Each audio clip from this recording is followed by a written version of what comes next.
So through 2 games of these WNBA finals, I could realistically see a world where either fan bases of these teams could feel pretty good so far about how things have gone so far in this series. Of course, if you're a Liberty fan, you know what I'm saying, you have wanted to take care of business in game one after having that big game and dominating the game.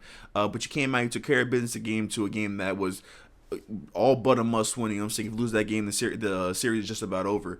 And if you're a Lynx fan, you know, the Lynx have not played their best brand of basketball at all in this series. You know, they were a team that was top of the league in 3-point percentage, top of the league, I think, in field goal attempt and 3-point attempts. And they have not quite caught a stride in that area. You know what I'm saying? The Liberty are out rebounding them crazy.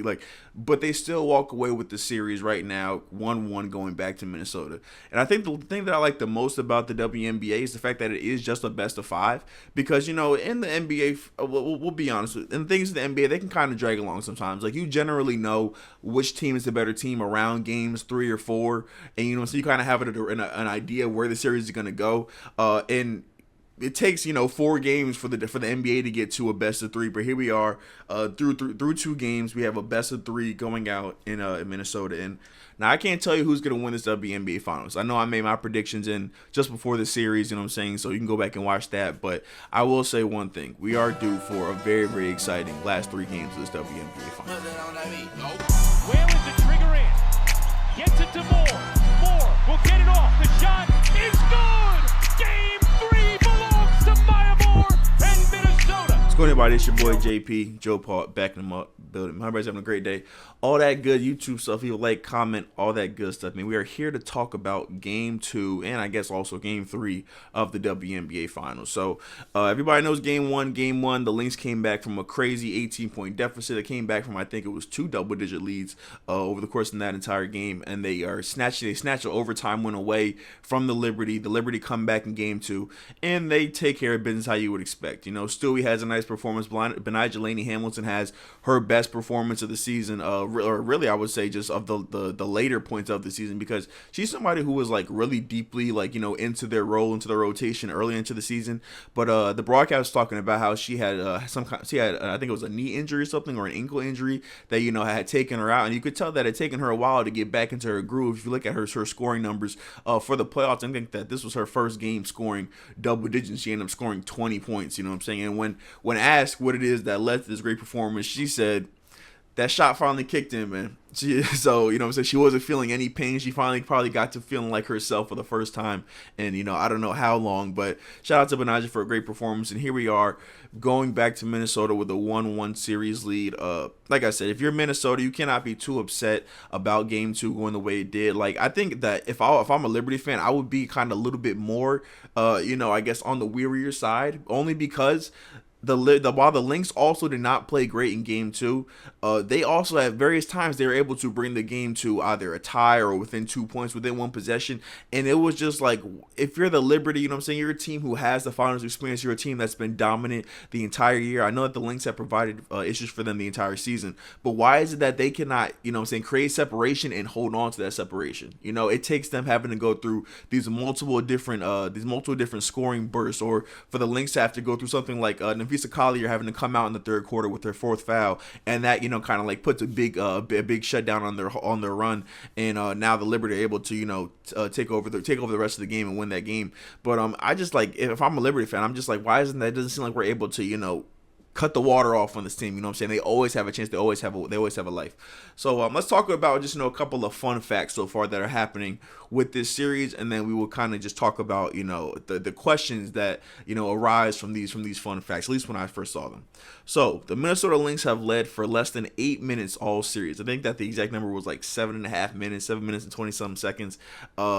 But while it feels like, while the Lynx have been trailing this entire time, it's never really felt like that they have been out of the game. It's never really felt like they have been getting outmanned or, you know, outplayed superiorly. Like, I really just, from my standpoint watching it, it just doesn't feel like the Lynx have played their best brand of basketball yet. And that's a huge testament to the New York Liberty. Like, their defense has been, you know what I'm saying, very, very, very, very good these first 2 games. You know what I'm saying? I believe they held the Lynx to, I think it was 97 points in the first game, but that took an overtime. And I think in that second game, they only scored, I think it was like 67 or something points. So the Liberty are playing a great job. They're playing great defense. They're making the Lynx have to earn everything that they're getting. getting, but they still only walk away with this series with a 1-1 lead. You know what I'm saying? The Liberty have held 4 double-digit leads in these 2 games. So if you're a Liberty fan, you're like, oh, that's fantastic. It shows that we have the ability to, kind of just take our games to the next level for, really at any time we want to. But when you look at that on the flip side, the Lynx have come back from those double-digit leads 3 of the 4 times. The only one that they didn't come back from was the one that ultimately put them away in Game 2 when they lost that game. And the Liberty have also gotten huge performances from Vandersloot, from Leonie Feebich, from Jonquel Jones, from Benaja Hamilton, Laney Hamilton, and outside of Courtney Williams going off in that fourth quarter of Game 1, outside of Kayla McBride knocking down some big shots in that third quarter. I also got to give a huge shout out to Natisha Heidemann because she's been a huge benefit to the Lynx over the course of this series. They really haven't gotten big performances really from anybody else. Alana Smith's been battling an ankle injury. I don't even think I've heard Courtney. I don't think I've heard Courtney. What's her name? Is it Courtney? I don't think I've heard Xander Lucini's name said once this entire series. Bridget Carlson had a decent game in Game 2, knocking down a couple of threes, but there's not really been that time where they have had, that performance from somebody that you don't expect it from. Like, you expect Kayla McBride to knock down threes. You expect at this point Courtney Williams to keep doing what she's doing on the offensive end. Fee is going to be Fee, she's going to be she's going to be their tough shot maker. She's going to be the person that they revolve around. She's going to be the constant. They haven't had one player like New York that just kind of comes out and gives them a performance that nobody expected. And I think that with them going home, that's really what they're due for. I think they're due for a Bridget Carlton knocking down 6 threes game, or I think they're due for Courtney Zanalazini, or really the entire team, them knocking down 15 threes as a team. Like, we have not seen the best of what Minnesota can offer. And last but not least, we got 2 things here.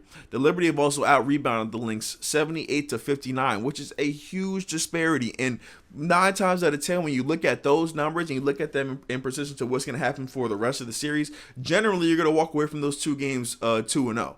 But and I guess that what this really does is kind of just puts more attention to that Game 1 win, and really just like, it feels like a missed opportunity. This is probably why after Game 1 I came out and I said that I feel like the series is going to be over, because at that point, like, the Liberty can't play any better. Like, my big I guess ask for Game 2 was for the Liberty to play exactly how they did in Game 1, just finish. You know what I'm saying? They need their superstars to be superstars, and down the stretch of that game, Stewie was amazing. Stewie had 7 steals, which is a WNBA Finals record in Game 2. She was just very aggressive out the gate. Like I said, Breanna came out super hot, and you just feel like this is a series where New York should be going into Minnesota up 2-0, and they're just not. You know what I'm saying? They're not that big loss they had at home. Like, I feel like it is going to come back to bite them.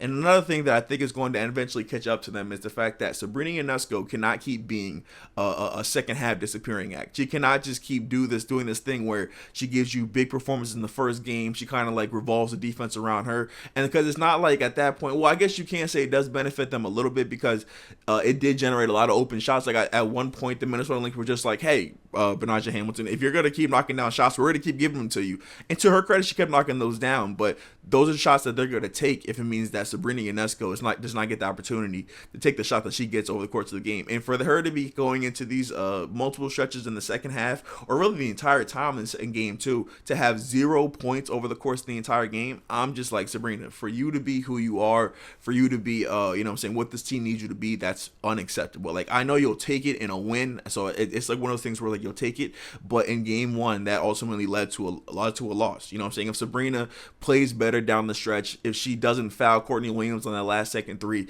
if she knocks down a couple of threes and just plays really her game how she plays the entire time, then the Liberty more than likely win Game 1. But her disappearing in that Game 1 and Game 2, and now she's going into a hostile environment where this is where the Lynx have been dominant all year. Playing in Minnesota, that's where their bench players really get to, come into their own. That's where you see the Xander Lucini and the Natisha Heidemans and the Maisha Hines-Allens all just making their presence known on the floor. And, like, if I'm a Liberty fan, I'd be worried going into Game 3 and Game 4, because now it's going to take you guys having to basically pull off some heroic effort in order for you to do that. And can it be done? Absolutely. Will it be done? And I guess that's kind of what leads me to what made me want to record this video, is the fact that I don't know. I don't know. Having looked at, just the whole general scope of this entire series, having looked at what the Liberty have done well, what the Lynx have done well, I don't know who has the upper leg in this series right now. I just think that with us going back home for Game 3 in Minnesota, we could be looking at just a completely brand new beginning. Like it's kind of like they're playing like two game series at a time, and then either they can't decide who wins out of those series. Game 5 would be the deciding one, and it's exciting at the same time. It's confusing. So with Game 3, if I'm the Minnesota Lynx, I'm just like, this has to be a game where we get our role players going. This has to be a game where we're able to knock down shots. A game where we're able to be efficient, play our efficient game. We need Nafisa Collier she's played great in the second half of Game 1. She didn't play really all that amazing in Game 2. Like, we need Fee to come out here and to be that scoring monster that she was at various times in the Connecticut series, at various times in the Mercury series. Like, we need that out of Fee. And if I'm the Liberty, like, we just got to make sure that all that energy that we have, especially that energy on the defensive end, it has to travel. Like, let me just pull up their stats really quick for Game 2. I feel like they generated so many steals in that in Game 2. Yeah, so in Game 2 of the finals, the Liberty had forced 13 steals. You know what I'm saying? They forced 20 turnovers overall. Like, they played an amazing brand of basketball. Like, a team like I said, for a team like Minnesota, I say it almost in every video now, they're a team that likes to be free-flowing, likes to have their offense moving. With New York being disruptive the way they've been this entire series, if that's able to travel to Game 3, like, all it takes is them winning Game 3 for them really to have the advantage back in the series, and then the Lynx have to win 2 games, one of them being another game back in Brooklyn. So if I'm Minnesota, I really need to try and take care of things at home these next couple of games. And if I'm the Liberty, all I got to do is just steal one. I would probably want it to be Game 3, because I feel like that if Minnesota wins Game 3, I have a very, very good feeling that Minnesota's able to win Game 4. But if the Liberty are able to win Game 3, then everything I know about this series really goes up in smoke. And I guess that's it, man. That's all I got for this one. Thank you for watching this disjointed, all over the place video, kind of where I kind of just talked down my thoughts over the entire series, because it's been exciting, but it's been just a little bit confusing with what we've seen so far. But let me know in the comments what you guys think about the video. Let me know what you guys think is going to happen for the rest of the series. Let me know who you guys got winning Game 3, and I'll see you guys in the next video, man. Peace and love, family. Deuces.